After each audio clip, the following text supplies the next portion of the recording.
రక్షణ రంగంలో బంధాలను బలోపేతం చేసుకునే వ్యవస్థను రూపొందించడానికి తొలిసారిగా భారత్ శ్రీలంక 7 ఒప్పందాలపై సంతకాలు చేశాయి.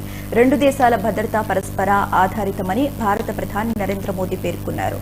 బ్యాంకాక్లో బీమ్లెక్స్ సదస్సులో పాల్గొన్న ఆయన అక్కడి నుంచి శుక్రవారం రాత్రి నేరుగా శ్రీలంకకు చేరుకున్నారు. కొలంబోలోని చారిత్రక ఇండిపెండెన్స్ డే స్క్వేర్ వద్ద అధ్యక్షుడు కుమార దీసానాయకే శనివారం ఆయనకు స్వాగతం పలికారు. అక్కడ ఓ విదేశీ ప్రభుత్వ అధినేతకు స్వాగతం లభించడం ఇదే ప్రథమం.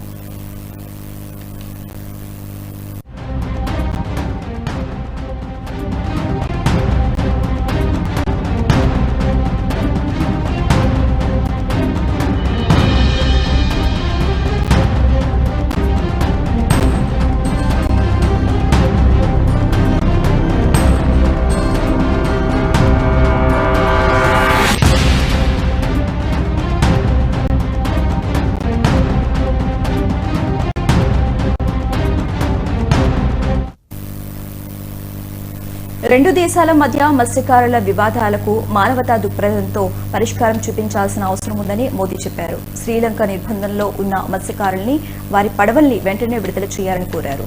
శ్రీలంకలోని తమిళ నేతల బృందాలతోనూ మోదీ విధిగా భేటీ అయ్యారు. భారతదేశ భద్రతా ప్రయోజనాలకు వ్యతిరేకంగా తమ భూభాగాన్ని ఏ రూపంలోనైనా వాడుకునేందుకు ఏ దేశాన్ని అనుమతించేది లేదని దిశనాయకే స్పష్టం చేశారు. చర్చల అనంతరం ఇద్దరు నేతలు కలిసి సంపూర్ సౌర విద్యుత్ కేంద్రాన్ని వర్చువల్ గా ప్రారంభించారు.